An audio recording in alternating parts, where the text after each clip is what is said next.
4 লক্ষ টাকা দিয়ে একটা বাইক কিনবেন, কিন্তু সেটা যদি স্পিড না দেয়, মাইলেজও কম দেয়, তাহলে মানুষ এত টাকা দিয়ে এই বাইকটা কেন কেনে? এটা কি শুধু লুকস নাকি চালানোর ফিলই আলাদা? আজকের ভিডিওতে আমরা কথা বলবো বাংলাদেশের সবচেয়ে আইকনিক বাইকগুলোর মধ্যে একটি রয়্যাল এনফিল্ড ক্লাসিক 350 নিয়ে। তো কেমন আছেন আপনারা? এমটিসি মোটর টোটো কোম্পানির আরো একটি নতুন ভিডিওতে আপনাদের সবাই জানাচ্ছি সুস্বাগতম। তো চলুন আমাদের আজকের ভিডিওটি শুরু করা যাক। এই বাইকটির ডিজাইনের কথা বললে রাস্তা নামলে নজর কাড়বে। এটা শুধু একটা মোটরসাইকেল না, এটা একটা heritage. Classic round headlight, metal body finish, retro design ব্যবহার করা হয়েছে এই বাইকটিতে। আপনি যখন এই বাইক নিয়ে রাস্তায় নামবেন, মানুষ তাকিয়ে থাকতে বাধ্য। এই বাইকের লুকস কখনো পুরনো হবে না। এটা রয়্যাল এনফিল্ডের আসল শক্তি। ইঞ্জিনের দিকে দেখতে গেলে পাওয়ার না, ফিলিংস। এই বাইকে আছে 350 সিসির ইঞ্জিন, পাওয়ার হচ্ছে 19.93 বিএসপি @5250 আরপিএম, টর্ক হচ্ছে ম্যাক্সিমাম 27 Nm @4000 আরপিএম। এখন রিয়েল কথা, এই বাইক স্পিডের জন্য না, এটা স্মুথ ক্রসিং এর জন্য। লো আরপিএম এ ভালো টর্ক দেয়, ওটা ফিল করলেই বুঝবেন। Thumping sound, smooth pickup, vibration কম।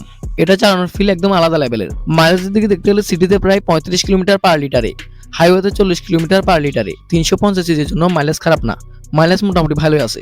কিন্তু যারা 60+ মাইলেজ খুঁজেন তাদের জন্য এই বাইকটা একদমই না। ব্রেকিং ও সেফটির দিকে কথায় আসলে ডিস্ক ব্রেক ও টিউবলেস টায়ার ব্যবহার করা হয়েছে। ব্রেকিং ভালো মোটামুটি, কিন্তু একটা বড় সমস্যা, ডুয়েল চ্যানেল এবিএস নেই, নন এবিএস ভার্সন এটি। এই দামে থাকাটাও উচিত ছিল। কমফোর্টের দিকে দেখতে গেলে king of long ride. Seat height হচ্ছে 805 মিলিমিটার, ওয়েট হচ্ছে এই বাইকটি 195 কেজি। হ্যাঁ, বাইকটা ভারী, কিন্তু হাইওয়েতে খুব স্টেবল। লং রাইড একদম কমফোর্টেবল, বড় সিট, পিলিয়ন আরামে বুঝতে পারবেন পেছনে। এই বাইকটা টুরিং এর জন্য ভালো একটি পছন্দ হতে পারে। এই বাইকটির টপ স্পিডের কথায় আসলে, এই বাইকটির টপ স্পিড প্রায় 120 কিলোমিটার প্রতি ঘন্টায়। কিন্তু এই বাইক দিয়ে আপনি রেস করবেন না। 80 থেকে 90 কিলোমিটার ক্রসিং পারফেক্ট ফিল পাবেন। যদি দামের কথায় আসি, এই বাইকটির বাংলাদেশ মার্কেটে দামে পাওয়া যাচ্ছে, এটা ফিক্স না, শোরুম অনুযায়ী কম বেশি হতে পারে।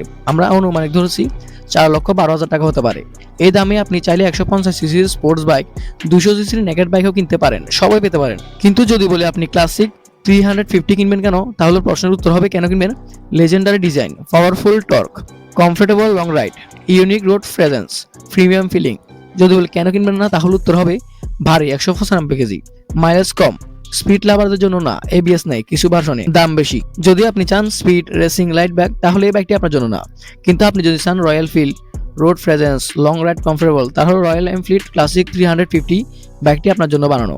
আপনার মতো 4 লক্ষ টাকা এই বাইকটি নেওয়া কি ঠিক হবে? কমেন্টে লিখে জানান আপনি নিতেন নাকি অন্য বাইক বেছে নিতেন। এমনই আরো অনেস্ট বাইক রিভিউ পেতে চাইলে আমাদের চ্যানেলটি অবশ্যই সাবস্ক্রাইব করে বেল আইকন প্রেস করুন, কারণ এখানে পাবেন real review, budget tips, no fake promotion. Video ভালো লাগলে একটা লাইক দিন, বন্ধুদের সাথে শেয়ার করুন, আর দেখা হবে পরবর্তী ভিডিওতে। Right safe.